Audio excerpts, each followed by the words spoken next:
مولاي صل وسلم دائما أبدا على حبيبك خير নতুন করে মুমিন হৃদয়ে আসে দূর করতে কালো রমজানের আলো রমজানের আলো রমজানের আলো রমজানের আলো রমজানের আলো রমজানের আলো রমজানের আলো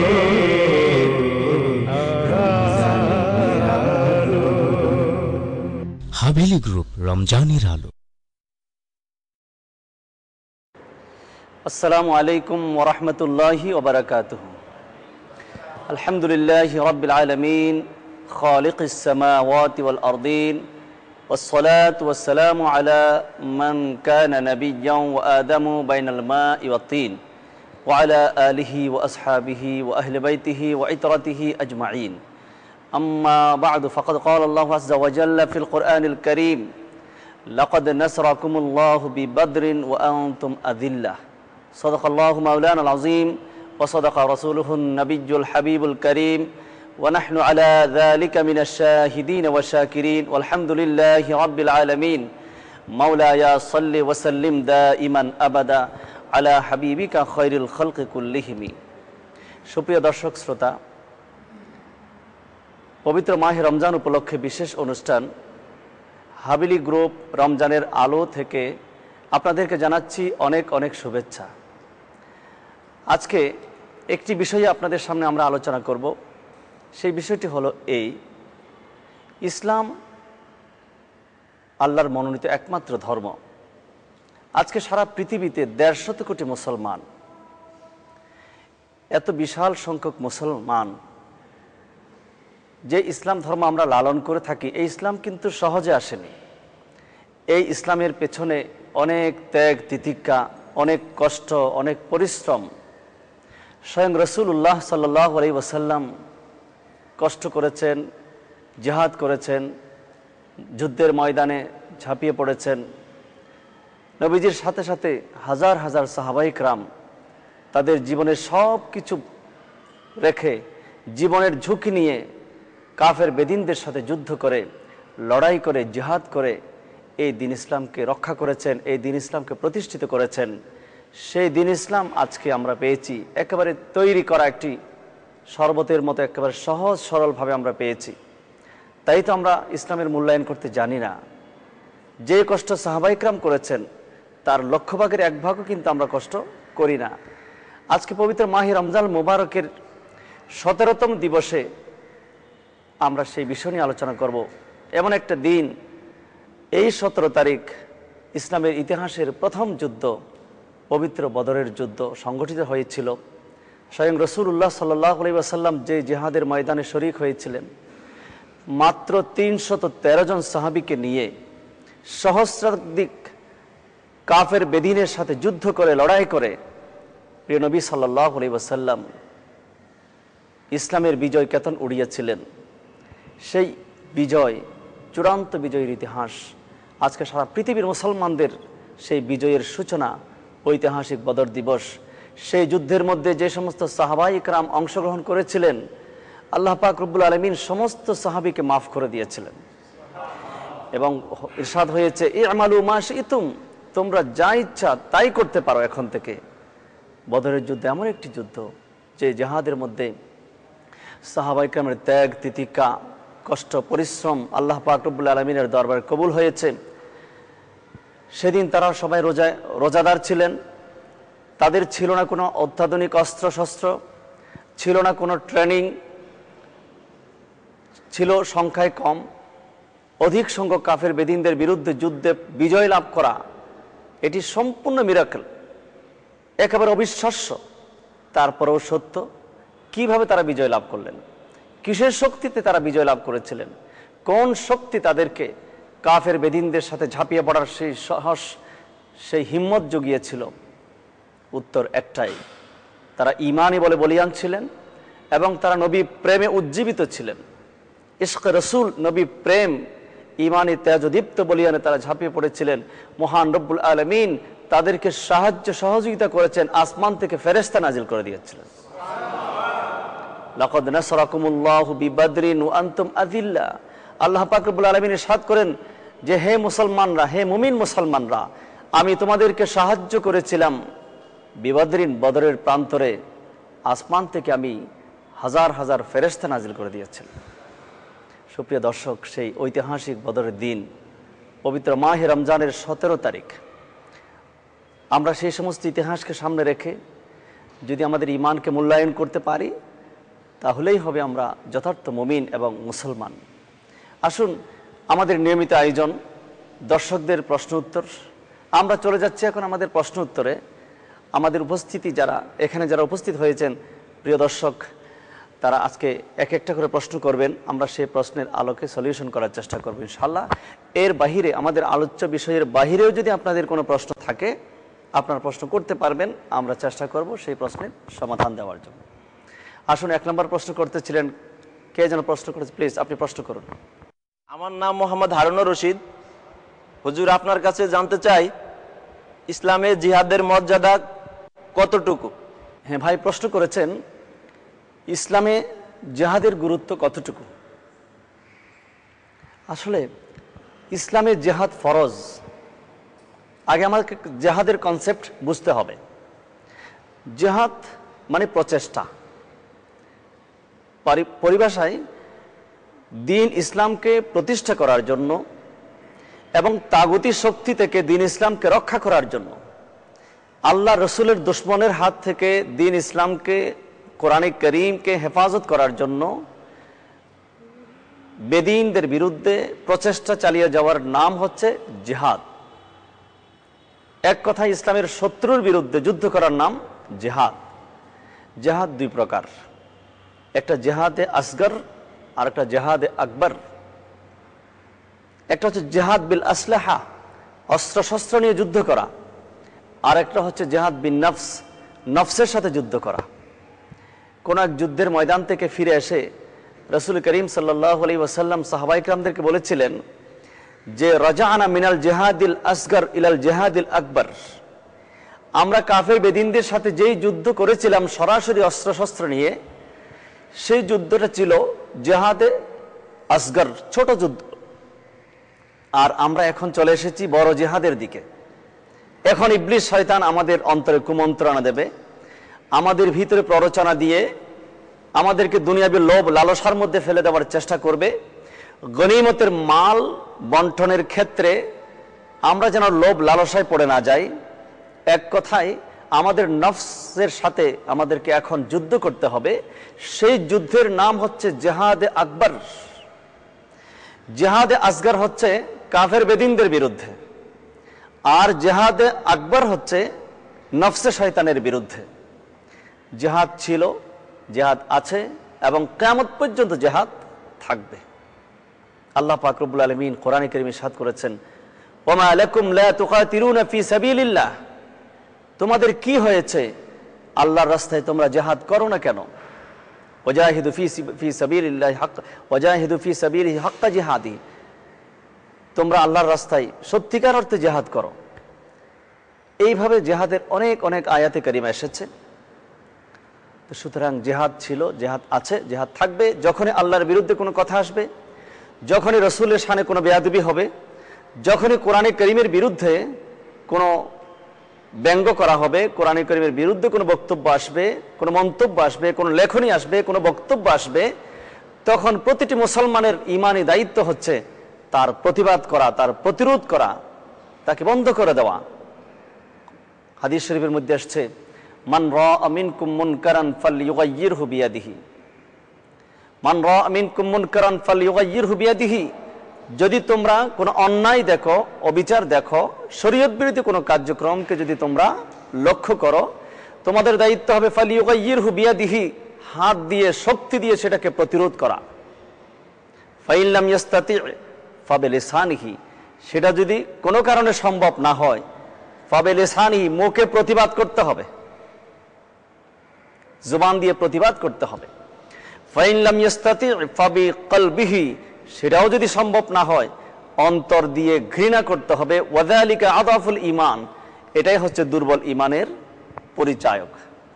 1 নম্বর হাতে প্রতিরোধ, 2 নম্বর মুখে প্রতিবাদ, 3 নম্বর অন্তরে ঘৃণা প্রদর্শন করতে হবে। এই হলো জিহাদ। জিহাদের কনসেপ্ট আশা করি ক্লিয়ার হয়ে গেছে। এবার নেক্সট কোয়েশ্চেন।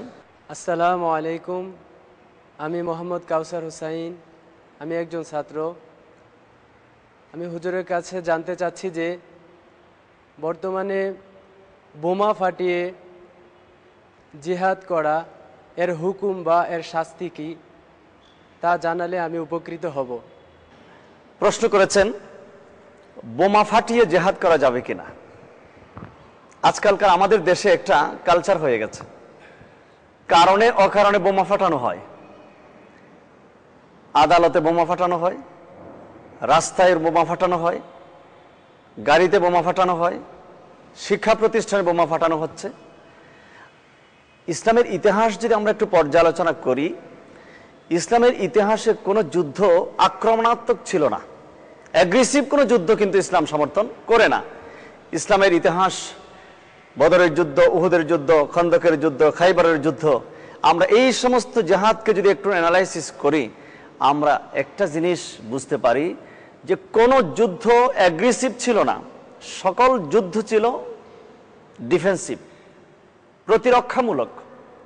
একদামিনা দেফাই, কাফের বেদিনদের পক্ষ থেকে আক্রমণ আসছিল ঠিক তার প্রতিরোধ করার জন্য। প্রথম সূচনা কিন্তু দুশমনদের পক্ষ থেকে, কাফেরদের পক্ষ থেকে, বেদিনদের পক্ষ থেকে। তখনই মুসলমানদের উপর হুকুম হয়েছে তোমরা প্রতিরোধ করো, তোমরা সেটার মোকাবেলা করো। এখন কোনো কারণে যদি হঠাৎ করে শিক্ষা প্রতিষ্ঠানে একটা বোমা ফাটিয়ে দিল কেউ, এটার নাম জিহাদ না, এটা সন্ত্রাসী, এটা বিশৃঙ্খলা, এটা ফিতনা, এটা ফাসাদ। এই সমস্ত কাজ করে বরং ইসলামের ভালো তো কল্যাণ তো কেউ করতে পারছে না, বরং ইসলামকে কলঙ্কিত করছে। সুতরাং যেখানে সেখানে বোমা ফাটালে তার নাম জিহাদ নয়, তাকে জিহাদ বলা যাবে না। আশা করি বিষয়টা পরিষ্কার। এবার নেক্সট কোয়েশ্চেন। আসসালামু আলাইকুম হুজুর, আমার নাম মোহাম্মদ আব্বাসউদ্দিন। আমার জানবার বিষয় হলো, গত পর্বে হুজুর আপনি বলেছিলেন যে রাসূল পাক সাল্লাল্লাহু আলাইহি সাল্লাম বদরের ময়দানে যে সকল মানুষ যেখানে যেখানে ইন্তেকাল করবে, মারা যাবে, আপনি রাসূল পাক সাল্লাল্লাহু আলাইহি সাল্লাম সেখানে নির্দিষ্ট করে ওনাদেরকে দেখিয়ে দিয়েছিলেন যে কে কোথায় মারা যাবে। কিন্তু হুজুর আমরা তো জানি যে রাসূল পাক সাল্লাল্লাহু আলাইহি সাল্লাম ইলমে গায়েব জানেন না।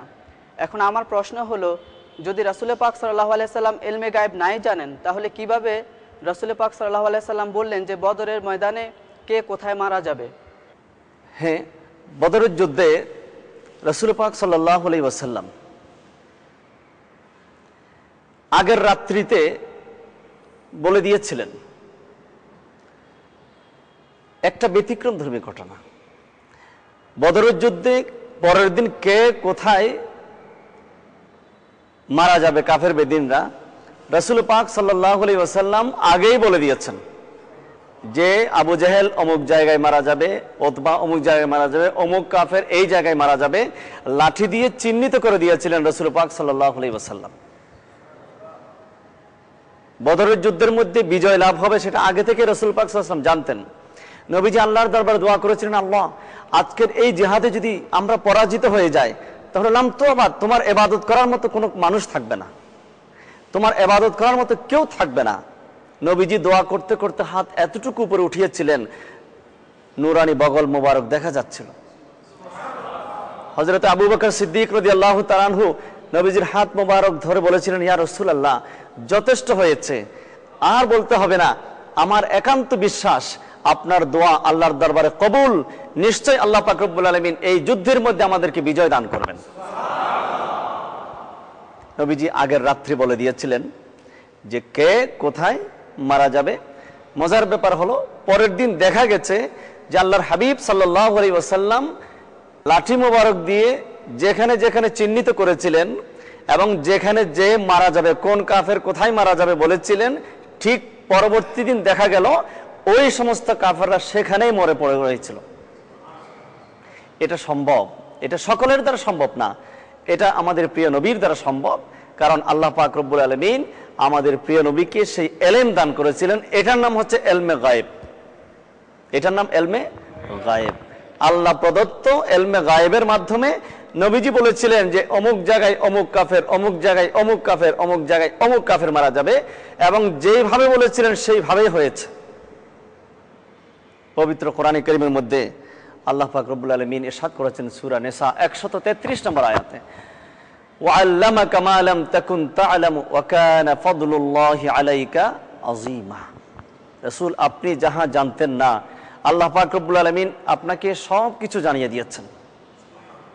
ওয়াল্লামাকা, আপনাকে জানিয়ে দিয়েছেন, মা লাম তাকুন তা'লাম, যা আপনি জানতেন না, ওয়া কানা ফাদলুল্লাহি আলাইকা আযীমা, এবং এটাই হচ্ছে আপনার উপর আল্লাহর অনেক বড় একটা দয়া, মেহেরবানি, অনুগ্রহ। আল্লাহ পাক রব্বুল আলামিন বলছেন আপনি যেটা জানতেন না সেটা আল্লাহ পাক জানিয়ে দিয়েছেন। এই আল্লাহ প্রদত্ত এলেমের মাধ্যমে, আল্লাহ প্রদত্ত এলমে গায়েবের মাধ্যমে আমার পেয়ারা নবীজি বলতে পেরেছিলেন যে কে কোথায় মারা যাবে, এবং সেই যেভাবে বলেছিলেন সেইভাবেই হয়েছে। আশা করি বিষয়টা কমপ্লিট। এবার নেক্সট কোয়েশ্চেন। আরেকটা প্রশ্ন আসছে, ভাই প্রশ্ন করলেন যে অনেকে বলে নবী এলমে গায়েব জানেন, এই কথা বিশ্বাস করা শিরিক। কথাটা মোটেই সঠিক নয়। আমরা জানি এলমে গায়েব দুই প্রকার, একটা হচ্ছে এলমে গায়েব জাতি, আর একটা হচ্ছে এলমে গায়েব আতাই। জাতি শব্দের অর্থ সত্তাগত এলেম, আতাই মানে হচ্ছে আল্লাহ প্রদত্ত এলেম। সত্তাগত এলমে গায়েব জানেন একমাত্র আল্লাহ, আর আল্লাহ প্রদত্ত এলমে গায়েব জানেন রাসূলুল্লাহ। সূরা আলে ইমরানের মধ্যে আসছে, মা কানা আল্লাহু লিইউতলিয়াকুম আলাল গায়ব ওয়ালাকিন্নাল্লাহা ইয়াজতাবি মিন রাসূলিহি মান ইয়াশা। আল্লাহ পাক রব্বুল আলামিনের শান এটা নয় যে তিনি এলমে গায়েব কাউকে দান করবেন, তবে ওয়ালাকিন্নাল্লাহা ইয়াজতাবি, কিন্তু আল্লাহ পাক রব্বুল আলামিন নির্বাচিত করেন তার রাসূলদের মধ্য থেকে যাকে তিনি পছন্দ করেন। রাসূলদের মধ্য থেকে যাকে তিনি পছন্দ করেন তাকে এলমে গায়েব দেওয়ার জন্য নির্বাচিত করেন। এবার যদি বলেন যে রাসূলদের মধ্য থেকে কাকে এক নাম্বার পছন্দ করেন, উত্তর আসবে যদি নাম্বার 1 হন তিনি আমাদের প্রিয় রাসূল সাল্লাল্লাহু আলাইহি ওয়াসাল্লাম। এবং সেই এলমে গায়েবের মাধ্যমে মিশকাত শরীফের মধ্যে আসছে, সেটা বুখারী শরীফের মধ্যে আছে, হাদিস শরীফ খানা আসলে বাবু বদ খালকিল্লাহ, যে রাসূল পাক সাল্লাল্লাহু আলাইহি ওয়াসাল্লাম একদিন সৃষ্টির শুরু থেকে সৃষ্টির শেষ পর্যন্ত যা কিছু ছিল, যা কিছু আছে এবং যা কিছু হবে সকল কিছু বলে দিয়েছিলেন। হাত্তা দাখালা আহলুল জান্নাতি আল জান্নাতা ওয়া আহলুন নার আন নারা, কে কে জান্নাতে যাবে তাও বলে দিয়েছিলেন, কে কে জাহান্নামে যাবে তাও বলে দিয়েছিলেন। হাদিসের রাবি বলেন ফাহফাজুনা ফাহাফিজা মান হাফিজা ওয়া নাসিয়া মান নাসিয়া, আমাদের মধ্যে যাদের স্মৃতিশক্তি ভালো ছিল তারা মুখস্থ রেখেছে, এবং যাদের স্মৃতিশক্তি দুর্বল ছিল তারা ততটুকু মুখস্থ রেখেছে। একবারে ফজরের নামাজের পর থেকে মিম্বরে আরোহণ করে জোহরের নামাজ পর্যন্ত, জোহরের নামাজ শেষ করে মিম্বরে আরোহণ করে আসর নামাজ পর্যন্ত, আবার আসর নামাজ পড়ে মিম্বরে আরোহণ করে মাগরিব পর্যন্ত, সকাল থেকে সন্ধ্যা পর্যন্ত নবীজি একদিন শুধু বক্তব্য দিয়েছিলেন সৃষ্টির শুরু থেকে সৃষ্টির শেষ পর্যন্ত, কিয়ামত পর্যন্ত কে কে জান্নাতে যাবে, কে কে জাহান্নামে যাবে সকল কিছু বলে দিয়েছিলেন। এই জন্য আল্লাহ পাক রব্বুল আলামিন কোরআনে কারীমের শেষ পারার সূরা আত-তাকবীরের মধ্যে ইরশাদ করেছেন, ওয়ামা হুয়া আলাল গায়বি বিদানিন, আমার রাসূল গায়েবের সংবাদ দিতে তিনি কৃপণতা করেন না। সুতরাং আমার রাসূল আমাদের প্রিয় নবী সাল্লাল্লাহু আলাইহি ওয়াসাল্লাম এলমে গায়েব জানেন, এই কথা বিশ্বাস করা শিরিক হবে কেন? বরং এই কথার বিশ্বাস করার নাম হচ্ছে ঈমান। কারণ দিয়েছেন কে? আল্লাহ। তো আল্লাহ দিয়েছেন, আমি বিশ্বাস করতে সমস্যাটা কোথায়? দেওয়ার মালিক কে? আল্লাহ। তো আল্লাহ যদি দিয়ে থাকেন আমার বিশ্বাস করতে সমস্যাটা কোথায়? তাহলে তো বোঝা গেল আল্লাহর শক্তিকে স্বীকার করছে না তারা, আল্লাহ দিতে পারেন এটাও তারা বিশ্বাস করতে চাচ্ছে না। আলিমুল গায়ব ফালা ইউযহিরু আলা গায়বিহি আহাদান ইল্লা মান ইরতাদা মিন রাসূলিহি, সূরা জিন 26 নম্বর আয়াত। আলিমুল গায়বে, আল্লাহ পাক রব্বুল আলামিন হচ্ছেন গায়েবের আলেমুল গায়েব, ফালা ইউযহিরু আলা গায়বিহি আহাদা, তিনি তার ইলমে গায়েব কারো কাছে প্রকাশ করেন না, ইল্লা মানির তাদামির রুসুলিহি, শুধুমাত্র প্রকাশ করেন কার জন্য, যা রাসূলদের মধ্য থেকে যাকে তিনি পছন্দ করেন। এইভাবে রাসূলের ইলমে গায়েব, ভবিষ্যতে কি হবে না হবে। এক সাহাবী এসে প্রশ্ন করেছিলেন, ইয়া রাসূলুল্লাহ, বলেন দেখি আমার বাবার নাম কি? হুজুর বললেন তোমার বাবার নাম অমুক। আব্দুল্লাহ ইবনে হুযায়ফা এসে বললেন, ইয়া রাসূলুল্লাহ আমার বাবার নাম কি? বলে তোমার বাবার নাম হুযায়ফা। আরেকজন এসে বললেন, ইয়া রাসূলুল্লাহ আমার বাবার নাম কি? নবীজি বললেন তোমার বাবার নাম অমুক। এক পর্যায়ে হুজুর নিজে জালালিয়তের মধ্যে এসে বলে, ফাসআলুনি আম্মা শি'তুম, তোমাদের যা ইচ্ছা তা প্রশ্ন করো, আজকে আমি তোমাদের সকল প্রশ্নের উত্তর দেব। এ হলো আমার রাসূলের শান। তো আল্লাহ যদি দিয়ে থাকেন আমাদের মানতে কোনো অসুবিধা আছে না। এটাই আহলে সুন্নাত ওয়াল জামাতের আকীদা হলো যে আল্লাহ পাক রব্বুল আলামিন তার প্রিয় রাসূল সাল্লাল্লাহু আলাইহি ওয়াসাল্লামকে ইলমে গায়েব দান করেছেন। এটাই হচ্ছে চূড়ান্ত ফয়সালা। Next question. আসসালামু আলাইকুম হুজুর, আপনার কথা শুনে মনে হলো, কথা শুনে বুঝতে পারলাম যে আমাদের নবী করিম সাল্লাল্লাহু আলাইহি ওয়াসাল্লাম ইলমে গায়েব জানেন। তো হুজুর আপনার কাছে আমার একটু প্রশ্ন, আমরা এর থেকে আরো বেশি বিস্তারিত জানতে পারবো কোন কোন বইগুলো পড়লে, সেগুলোর নাম যদি একটু বলতেন তাহলে ভালো হতো। হ্যাঁ ভাই, প্রশ্ন করেছেন যে রাসূল পাক সাল্লাল্লাহু আলাইহি ওয়াসাল্লামের ইলমে গায়েব সম্পর্কে আরো বিস্তারিত জানার জন্য উনি কোন বইটি পড়তে পারেন। উনি একটা বইয়ের রেফারেন্স চাচ্ছেন। তো আমরা বলবো অনেক বই আপনি পড়তে পারেন। পবিত্র কোরআন শরীফের রেফারেন্স দিয়েছে আমরা সূরা নিসা 133 নম্বর আয়াত, সূরা আলে ইমরান 189 নম্বর আয়াত এবং সূরা জিন 26 নম্বর আয়াত। আপনি বুখারী শরীফের হাদিস রেফারেন্স দিয়েছে আমরা বাবু বাদে খালকিল্লাহ, মিশকাত শরীফের মধ্যে আসছে, মুসলিম শরীফের মধ্যে আছে। এক কথায় সেহাসিতার অনেক কিতাবের মধ্যে আমরা এই হাদিসগুলো পেয়ে যাই, যে হাদিস থেকে প্রমাণিত হয় যে আমাদের রাসূল সাল্লাল্লাহু তাআলা আলাইহি ওয়াসাল্লাম গায়েব জানতেন। আমাদের রাসূলকে তো তিনি একজন আল্লাহর নবী। আর নবী কাকে বলা হয়? নবী শব্দের অর্থই তো গায়েবের সংবাদদাতা। গায়েবের সংবাদদাতা। সবচাইতে বড় গায়েবকে আল্লাহ। আমরা কি আল্লাহকে দেখেছি? কিন্তু আল্লাহর উপর ঈমান এনেছি। আল্লাযীনা ইউমিনুনা বিল গায়ব, আমরা আল্লাহকে দেখি নাই, না দেখে ঈমান এনেছি রাসূলের কথায়। সবচাইতে বড় জিহাদ, সবচাইতে বড় গায়েব হচ্ছে কে? আল্লাহ। তো ঠিক আছে, আপনি যেহেতু জানতে চেয়েছেন, আপনি একটি কিতাব আপনি পড়তে পারেন। সেই কিতাবের নাম হচ্ছে আদ-দাওলাতুল মাক্কিয়া বিল মাআদ্দাতিল গায়বিয়া। আদ-দাওলাতুল মাক্কিয়া, আপনি সংক্ষেপে এতটুকু মুখস্থ রাখতে পারেন, আদ-দাওলাতুল মাক্কিয়া। লেখক 14 শতাব্দীর মুজাদ্দিদ আলা হযরত আজিমুল বরকত ইমাম আহমদ রাজা ফাজলে বেরেলি রহমতুল্লাহি আলাইহি। তিনি 14 শতাব্দীর মুজাদ্দিদ ছিলেন। একটা মজার ঘটনা আছে এই বিষয়ে। তিনি যখন পবিত্র হজ করতে গেলেন, সেখানে ওনার বিরুদ্ধে একটা অভিযোগ আসলো যে উনি রাসূলের ইলমে গায়েব মানেন, এটা শিরিক। তো সেখানকার প্রশাসন ওনাকে গ্রেপ্তার করলো। গ্রেপ্তার করে ওনাকে জিজ্ঞেস করলো যে আপনি নাকি রাসূলের ইলমে গায়েব মানেন, এটা তো ঠিক না। উনি বললেন কেন ঠিক না? আমি তো না, এটা আল্লাহ পাক রব্বুল আলামিন প্রমাণ করে দিয়েছেন আমার নবী গায়েব জানেন। এটা তো আমি বলি না, এটা আমার আল্লাহ বলেন, এটা আমার রাসূল বলেন। তো আল্লাহ এবং রাসূল যেটা বলেন আমি কি সেটা বলবো না? অবশ্যই বলবো। তো তারা বললেন যে আপনি কি প্রমাণ করে দিতে পারবেন?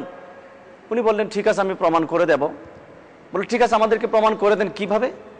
উনি বললেন আমি তো কোনো কিতাবপত্র নিয়ে আসিনি, তবে আপনারা আমাকে সুযোগ দিলে আমি একটা কিতাব আপনাদেরকে লিখে দিতে পারবো। তারা বললেন কতক্ষণ সময় লাগবে? উনি বললেন কয়দিন সময় লাগবে? বলে কয়দিন লাগবে না, একদিনে সম্ভব হবে। তারা ব্যবস্থা করলো। আমরা একটা জিনিস লিখতে গেলে আমাদের কোরআন শরীফ লাগে, তাফসীর লাগে, হাদিস শরীফ লাগে, অনেক কিতাবপত্রের সহযোগিতায় আমরা কোনো কিছু লিখি। তিনি কোনো কিতাবের রেফারেন্স ছাড়া মুখস্থ লেখার জন্য বসে গেলেন। বসলেন পবিত্র হারাম শরীফের মধ্যে, খানায়ে কাবার সামনে। তিনি মুতাওয়াজ্জিহ হলেন মদিনাতুল মুনাওয়ারার দিকে। তিনি বলেন, আমি বিশ্বাস করি আল্লাহ পাক রব্বুল আলামিন এলেম দিয়েছেন আমাকে, আল্লাহ পাক দান করেন, কিন্তু বন্টন করেন আমার রাসূলের মাধ্যমে।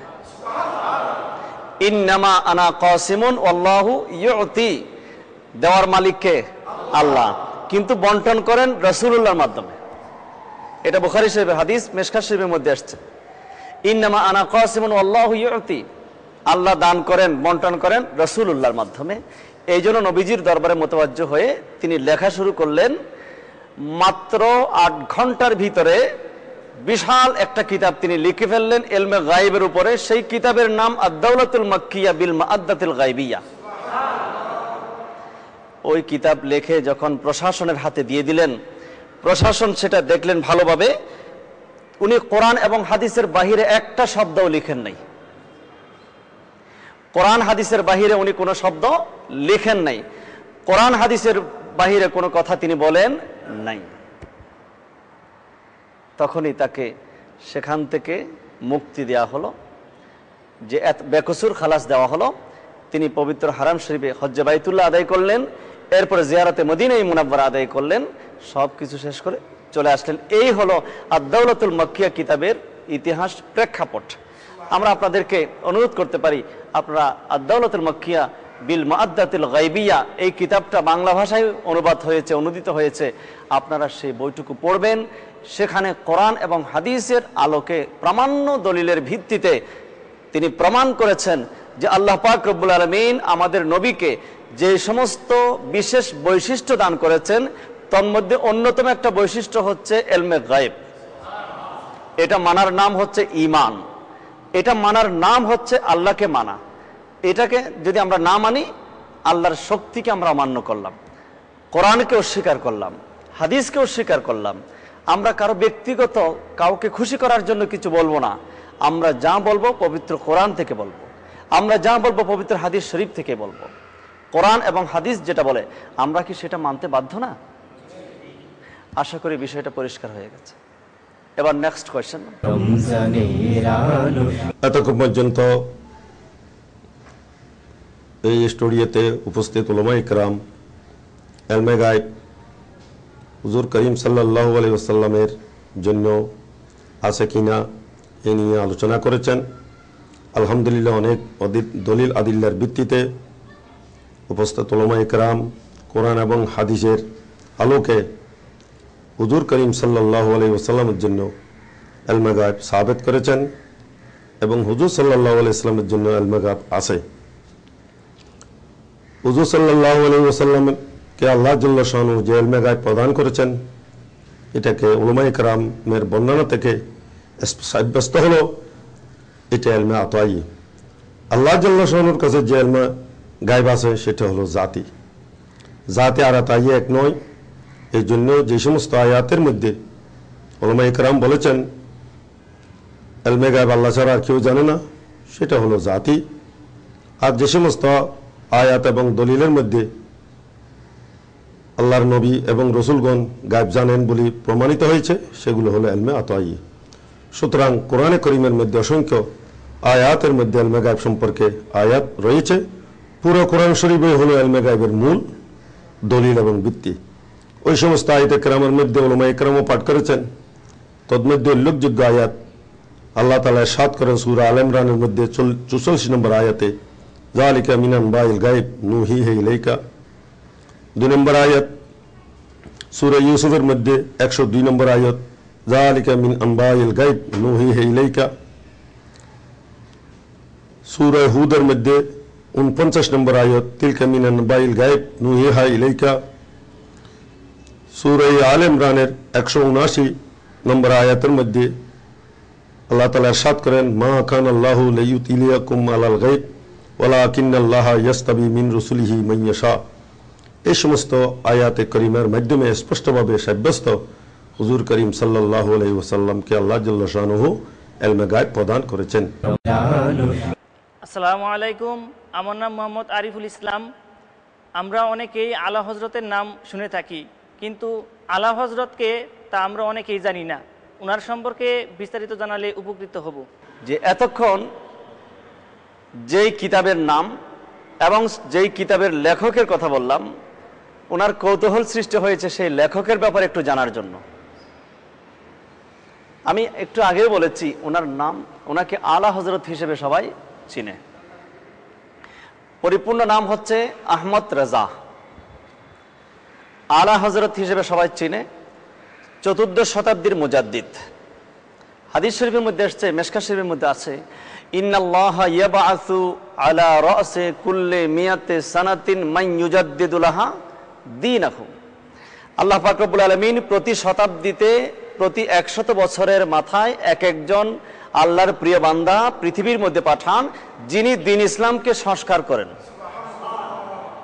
এই দ্বীন ইসলামের মধ্যে অনেক কিছু ভেজাল ঢুকে যায়, অনেক কিছু জাল ঢুকে যায়, অনেক কিছু প্রতারণা এই দ্বীন ইসলামে যখন ঢুকে যায়, অন্যায় অবিচার, বিভিন্ন ধরনের অপব্যাখ্যা, অপসংস্কৃতি, ওই সমস্ত কার্যক্রম থেকে মুসলমানদেরকে হেফাজত করার জন্য আল্লাহ পাক রব্বুল আলামিনের পক্ষ থেকে যে ব্যক্তি দুনিয়ার মধ্যে আগমন করেন, সেই ব্যক্তিকে বলা হয় মুজাদ্দিদ। প্রথম যুগ থেকে হযরত ওমর ইবনে আব্দুল আজিজ, তিনি প্রথম শতাব্দীর মুজাদ্দিদ। দ্বিতীয় শতাব্দীর মুজাদ্দিদ ইমামে শাফি রহমতুল্লাহি আলাইহি। তৃতীয় শতাব্দীর মুজাদ্দিদ ইমামে নাসাই রহমতুল্লাহি আলাইহি। চতুর্থ শতাব্দীর মুজাদ্দিদ ইমাম আবু বকর বাকিল্লানি রহমতুল্লাহি আলাইহি। পঞ্চম শতাব্দীর মুজাদ্দিদ ইমাম গজালি রহমতুল্লাহি আলাইহি। ষষ্ঠ শতাব্দীর মুজাদ্দিদ ইমাম ফখরুদ্দিন রাজি রহমতুল্লাহি আলাইহি। সপ্তম শতাব্দীর মুজাদ্দিদ ইমাম তকিউদ্দিন সুবকি রহমতুল্লাহি আলাইহি। অষ্টম শতাব্দীর মুজাদ্দিদ ইমাম বাইহাকি রহমতুল্লাহি আলাইহি। নবম শতাব্দীর মুজাদ্দিদ জালালুল মিল্লাত ওয়াদ্দিন ইমাম জালালউদ্দিন সুয়ুতি রহমতুল্লাহি আলাইহি। দশম শতাব্দীর মুজাদ্দিদ মোল্লা আলী কারি রহমতুল্লাহি আলাইহি। একাদশ শতাব্দীর মুজাদ্দিদ ইমামে রব্বানি মুজাদ্দিদ আল ফিসানি রহমতুল্লাহি আলাইহি। শেখ আহমদ ফারুকি সরহিন্দি রহমতুল্লাহি আলাইহি। দ্বাদশ শতাব্দীর মুজাদ্দিদ সম্রাট আওরঙ্গজেব, মহিউদ্দিন আওরঙ্গজেব। ত্রয়োদশ শতাব্দীর মুজাদ্দিদ হযরত শাহ আব্দুল আজিজ মুহাদ্দিসে দেহলভী রহমতুল্লাহি আলাইহি। চতুর্দশ শতাব্দীর মুজাদ্দিদ আলা হযরত আজিমুল বরকত ইমাম আহমদ রাজা ফাজলে বেরলি রহমতুল্লাহি আলাইহি। এই হলো আলা হযরতের সংক্ষিপ্ত পরিচয়। তিনি জন্মগ্রহণ করেছেন 1272 হিজরিতে, ইন্তেকাল করেছেন 1340 হিজরিতে। 68 বছর তিনি হায়াত পেয়েছেন। মাত্র 4 বছর বয়সে কোরআন শরীফ পড়া শেষ করেছেন। 13 বছর বয়সে উনি মুফতি হয়ে গেছেন। 8 বছর বয়সে আরবি ব্যাকরণের বিখ্যাত কিতাব হেদায়েতুন নাহু কিতাবের আরবি ভাষায় ব্যাখ্যা লিখেছেন। যুগশ্রেষ্ঠ আলেম ছিলেন, ফকিহ ছিলেন, মুহাদ্দিস ছিলেন, মুফাসসির ছিলেন। বিশুদ্ধতম তাফসিরের কিতাব কানজুল ঈমান তিনি লিখেছেন। উনি হাফেজে কোরআন ছিলেন না। কোনো এক সময় ওনার এক ভক্ত ওনার কাছে চিঠি লিখতে গিয়ে লিখলেন হাফেজ আহমদ রেজা। উনি চিঠি পেয়ে চোখের পানি ছেড়ে কান্নাকাটি করলেন, আল্লাহ, আমি তো হাফেজে কোরআন না, কিন্তু আল্লাহর বান্দা আমাকে মনে করেছে আমি হাফেজুল কোরআন। একজন আল্লাহর বান্দার কথা মিথ্যা হোক সেটা আমি চাই না। উনি রমজান মাসে একজন হাফেজে কোরআনের সাথে কন্ট্যাক্ট করলেন, একজন হাফেজে কোরআনের সাথে কথাবার্তা করলেন যে ভাই আপনি দিনের বেলায় আমাকে যেই পারা তারাবির নামাজে আপনি পড়বেন ওই পারাটা আমাকে শোনাবেন। হাফেজে কোরআন তাই করলেন।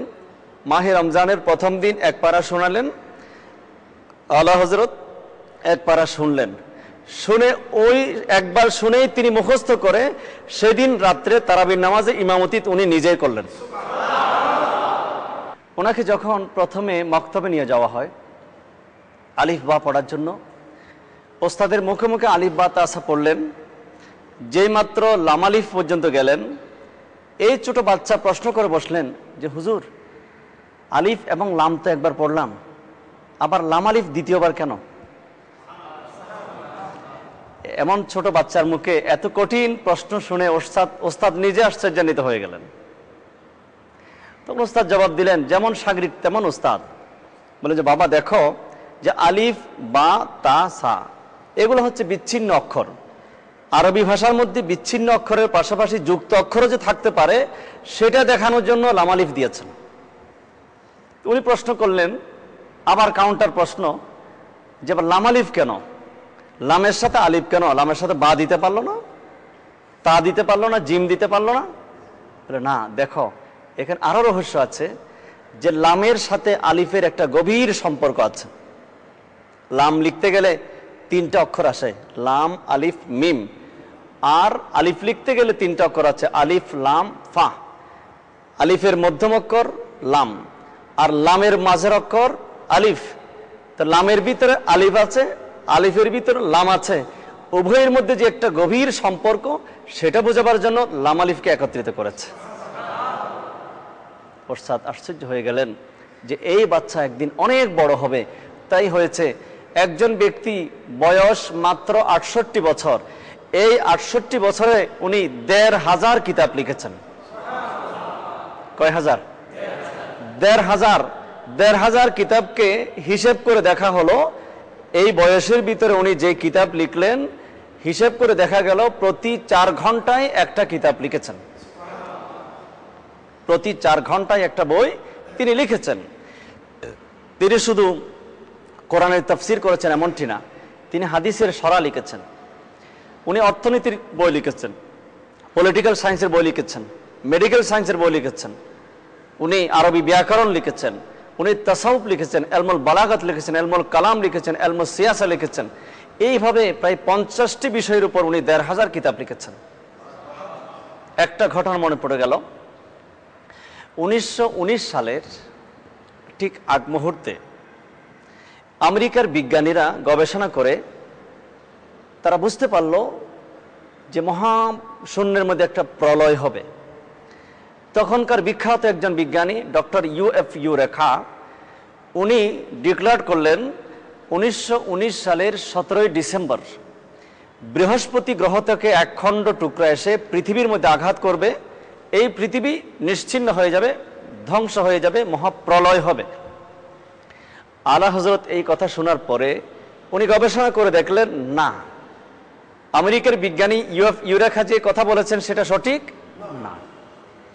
আলা হযরত হিসাব করে চ্যালেঞ্জ দিলেন, 1919 সালের 17 ডিসেম্বর এই পৃথিবীর মধ্যে মহাপ্রলয় দূরের কথা, একটা ভূমিকম্প হবে না। এই চ্যালেঞ্জ আমেরিকার বিজ্ঞানীদের কাছে গেল। তারা জিজ্ঞেস করলো যে কোন বিজ্ঞানী আবার আমাদের সাথে চ্যালেঞ্জ করলো, উনি কোথায় লেখাপড়া করেছেন? বলে কোথাও লেখাপড়া করেননি, উনি ওনার বাবার কাছে লেখাপড়া করেছেন। পরে তারা অপেক্ষা করলো, অপেক্ষার প্রহর গুনতে গুনতে সেই 1919 সালের 17 ডিসেম্বর যখন আসে, সমগ্র ভারতবর্ষ সহ আমেরিকার জমিনের মধ্যে সবাই অপেক্ষা করছেন আসলে কি ঘটতে যাচ্ছে। সবাই দূরবীক্ষণ যন্ত্র নিয়ে বসে আছে। সকাল থেকে দ্বিপ্রহর হয়ে গেল, কিছুই হলো না, দুপুর গড়িয়ে গেল, কিছুই হলো না, সন্ধ্যা হয়ে গেল, কিছুই হলো না, রাত্রি চলে গেল, কিছুই হলো না। যাই হোক, অনেক লম্বা ইতিহাস, ওনার পরিচয় দিতে গেলে অনেক সময় লাগবে। সর্বশেষ উনি 1340 হিজরিতে এই দুনিয়া থেকে পর্দা করলেন, ইন্তেকাল করলেন। যেদিন তিনি ইন্তেকাল করেন সেদিন আল্লাহ এবং রাসূলকে তিনি কতটুকু ভয় করতেন এবং মোহাব্বত করতেন, শরীয়তের ব্যাপারে কতটুকু তিনি কঠোর ছিলেন। তিনি বললেন যে আমার ঘরের মধ্যে যত ছবি আছে তোমরা সব ছড়িয়ে দাও, এখান থেকে তোমরা সরিয়ে ফেলো। তারা বললেন এখানে তো কোনো ছবি দেখতে পাচ্ছি না। বলে হ্যাঁ, এখানে ছবি আছে। ছবি, ঘরের মধ্যে যদি ছবি ঝুলন্ত থাকে, ঘরের মধ্যে যদি ছবি থাকে সেখানে রহমতের ফেরেশতা প্রবেশ করে না। লা তাদখুলুল মালাইকাতু বাইতান ফিহি কালবুন ওয়ালা তাসাবির, যে সমস্ত ঘরের মধ্যে ছবি থাকে এবং কুকুর থাকে সেখানে রহমতের ফেরেশতা আসে না। অনেক খোঁজ খবর নিয়ে দেখলেন যে এখানে কোনো ছবি পাওয়া যাচ্ছে না। উনি বললেন আছে, তোমরা ছবি বের করো। পরে বলল হুজুর আমরা তো কোথাও খুঁজে পাচ্ছি না। বলে দেখো আমার ওই বক্সের মধ্যে কিছু টাকা আছে, ওই টাকার মধ্যে মানুষের ছবি আছে। শরীয়ত কাকে বলে, শরীয়তের প্রতি কতটুকু তিনি কঠোর ছিলেন। সেদিন শামের সিরিয়ার এক বুজুর্গ ব্যক্তির স্বপ্ন দেখলেন যে বিশাল এক মরুভূমি, রাসূল পাক সাল্লাল্লাহু আলাইহি ওয়াসাল্লাম অনেক সাহাবায়ে কেরামদেরকে নিয়ে দাঁড়িয়ে আছেন, মনে হচ্ছে যেন কার জন্য অপেক্ষা করছেন। ইনি রাসূল পাক সাল্লাল্লাহু আলাইহি ওয়াসাল্লামকে সালাম দিয়ে বললেন, ইয়া রাসূলুল্লাহ আপনি কার জন্য অপেক্ষা করছেন? আমার নবী জবাব দিলেন, আমি আহমদ রেজার জন্য অপেক্ষা করছি। আহমদ রেজাকে বলে হিন্দুস্তান বাড়ি, সে আমার প্রেমিক, আমি তার জন্য অপেক্ষা করছি। উনি ঘুম থেকে উঠে সোজা হিন্দুস্তানে চলে আসলেন। যেই ব্যক্তির জন্য স্বয়ং রাসূলুল্লাহ সাল্লাল্লাহু আলাইহি ওয়াসাল্লাম অপেক্ষা করেন, ওই ব্যক্তির মর্যাদা কত, আমি তার সাথে একটু সাক্ষাৎ করব। তিনি সেই সিরিয়া থেকে হিন্দুস্তানে আসলেন। আস্তে আস্তে প্রায় 1 সপ্তাহ সময় লেগে গেল। সেই বেরেলিতে আসলেন, হিন্দুস্তানের ইন্ডিয়ার বেরেলিতে এসে খোঁজ খবর নিলেন যে আহমদ রেজা ওনার বাড়ি কোন জায়গায়। তো এলাকার স্থানীয় লোকজন তাকে জিজ্ঞেস করলেন যে কেন? বলে আমি একটু ওনার সাথে সাক্ষাৎ করতে এসেছি। আপনি কোন জায়গা থেকে এসেছেন? বলে আমি সিরিয়া থেকে এসেছি। বলে না, আপনার আশা তো পূর্ণ হবে না। বলে কেন? বলে যার সাথে আপনি সাক্ষাৎ করতে এসেছেন উনি তো 1 সপ্তাহ আগেই ইন্তেকাল করেছেন। বলে কত তারিখ? বলে 25শে সফর। কোন টাইম? এই টাইমে। উনি বললেন হায়রে আল্লাহর কসম, আমি সেই সময়ই স্বপ্ন দেখেছি যে আল্লাহর রাসূল সাল্লাল্লাহু আলাইহি ওয়াসাল্লাম সাহাবায়ে কেরামদেরকে নিয়ে এই ব্যক্তির জন্য অপেক্ষা করছিলেন যেই সময়ে উনি ইন্তেকাল করেছিলেন।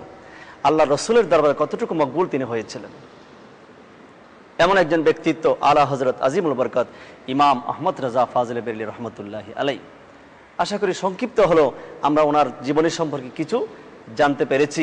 আল্লাহ পাক রব্বুল আলামিন ওনাদের জীবনী অনুসরণ করার আমাদের সকলকে তৌফিক দান করুন, সবাই বলি আমিন। সুপ্রিয় দর্শক, আজকে আমরা অনেক কিছু জানতে পেরেছি। বিশেষ করে আজকের বিষয় ছিল পবিত্র বদর যুদ্ধ। এই বদর যুদ্ধের মধ্যে মহানবী সাল্লাল্লাহু আলাইহি ওয়াসাল্লাম তার একান্ত আশিক প্রিয় সাহাবীদেরকে নিয়ে মাত্র 313 জন সাহাবী নিয়ে সহস্রাধিক কাফের বেদিনদের সাথে যুদ্ধ করে লড়াই করে সেখানে 14 জন সাহাবী শাহাদাত বরণ করে যেই দিন ইসলামের ভিত্তি স্থাপন করলেন, সেই দিন ইসলাম আস্তে আস্তে তিলে তিলে আজকে এতটুকু পৌঁছেছে, সারা পৃথিবীতে ছড়িয়ে পড়েছে। আজকে সারা পৃথিবীতে 150 কোটি মুসলমান। আমরা সকলেই সেই বদরী সাহাবীদের কাছে চির ঋণী। আমরা তাদেরকে স্মরণ করি। আল্লাহ পাক রব্বুল আলামিন তাদেরকে চিরজীবী ঘোষণা করেছেন, লা তাকুলু লিমান ইউকতালু ফি সাবিলিল্লাহি আমওয়াত বাল আহইয়াউন ওয়ালাকিন লা তাশউরুন। যারা আল্লাহর রাস্তায় জিহাদ করে শহীদ হয়ে গেছে তাদেরকে আল্লাহ পাক রব্বুল আলামিন জীবন্ত ঘোষণা করেছেন। তারা জীবিত, তারা হায়াতের মধ্যে আছে, তারা জীবিত আছে। এই সমস্ত শাহাদায়ে ইকরামকে ওসিলা করে আমরা আল্লাহর দরবারে দোয়া করব, আল্লাহ পাক রব্বুল আলামিন যেন আমাদের জাগতিক পারলৌকিক মুক্তি নিশ্চিত করেন এবং আমাদের জীবনকে ধন্য করেন। আমরাও যেন তাদের মতো আশিক রাসূল নবী প্রেমিক হয়ে নিজের জীবনকে ধন্য করতে পারি। আল্লাহ পাক কবুল করুন, সবাই বলি আমিন। সুপ্রিয় দর্শক, আজকে এতটুকু। আগামীকালকে ইনশাল্লাহ আবারও আপনাদের সাথে সাক্ষাৎ হবে। আপনারা সবাই ভালো থাকুন, সুস্থ থাকুন। ওয়াখিরু দাওয়ানা আনিল হামদুলিল্লাহি রাব্বিল আলামিন। আসসালামু আলাইকুম ওয়া রাহমাতুল্লাহি ওয়া বারাকাতুহু।